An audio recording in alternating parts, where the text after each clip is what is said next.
let me speaking of Nebraska baseball, death taxes and Swanson and Brockett having postseasons to remember, right? It's incredible when you think about it, isn't it? I am just dumbfounded at how many players in the last couple years have had like their signature moments inside that stadium in the Big Ten tournament. I mean, I like uh, a couple friends in a group text were asking about Ty Horn before the game on Sunday, and I was like, he's pretty average to sometimes above, sometimes below average. Like he's had one really good start, and it was against Maryland. Otherwise, it's been pretty up and down. He just comes out and throws 8 innings shutout against a regional host, Yeah. and he didn't even Meanwhile, look. Stump's getting shellacked, right? In Yeah, the I mean third. it was really surprising, and it just made me think of like we've seen Will Walsh do that, we've seen Jackson Brockett do that. Gabe Swanson should just live in that stadium. He should Crazy. never play anywhere else. Josh Karen last year raised his draft status with what he did in the Big Ten tournament. Now you have Devin Nunez, who looks like he's going to be, a pest in that stadium going forward in future Big Ten games. Like they are very comfortable playing there for whatever reason. I am shocked that they managed to pull that off.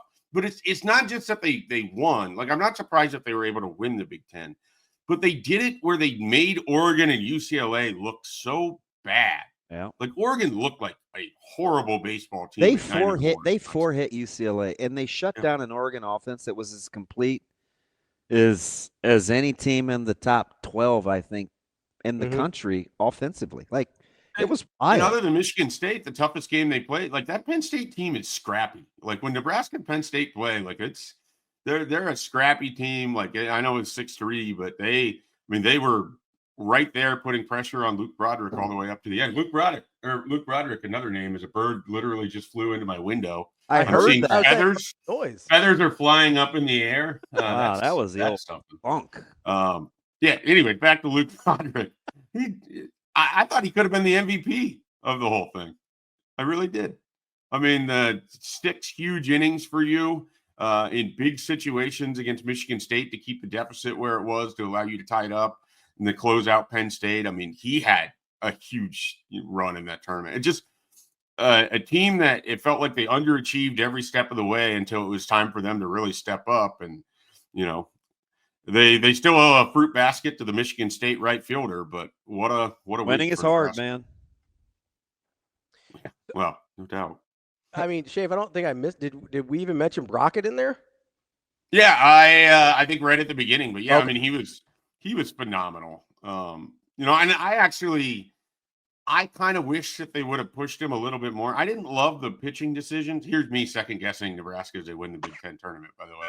Stick around for Mike Schaefer's armchair baseball segment here. But I'm just glad that you put out there that you were shocked by how they went about it, because are you talking which game, Mike J? Oregon? So for me, it was like I would have let Brockett continue to kind of go there. I don't know. I wanted Will Walsh to start one of those final 2 games. I thought he would too. Yeah. And, they obviously picked it right each time. But for them to go Brockett, Will Walsh, I was pretty surprised by that. And then I was a little concerned they brought in Broderick too early against Penn State because I wasn't sure. I wasn't sure how you were getting by UCLA without your best bullpen arm. And then, Christo wasn't going to be available.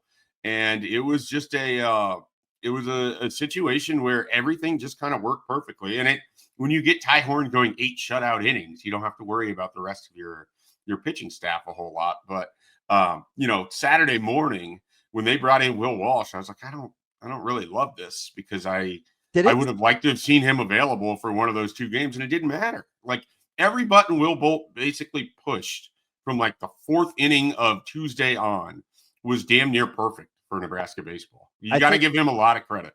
Well, by the way, that Penn State game, but I'm just going to tell you, do you know off the top, roughly, I'll give you 8 pitches, combine what Christo and Broderick threw?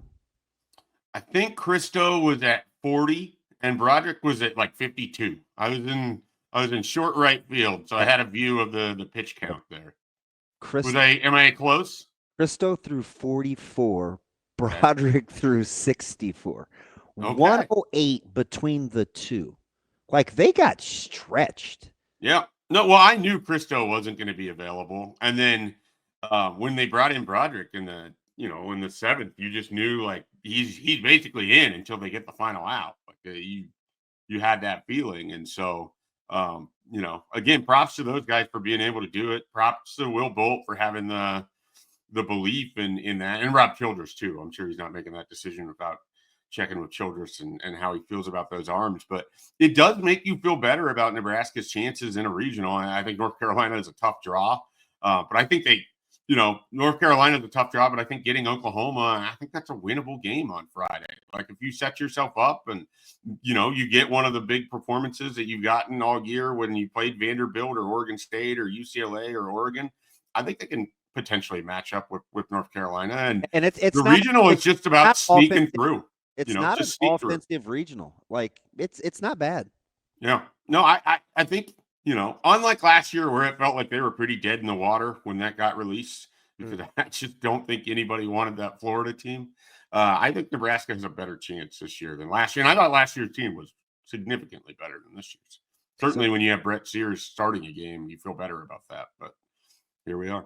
And doing it all without McConaughey. Yeah. Oh, by the way.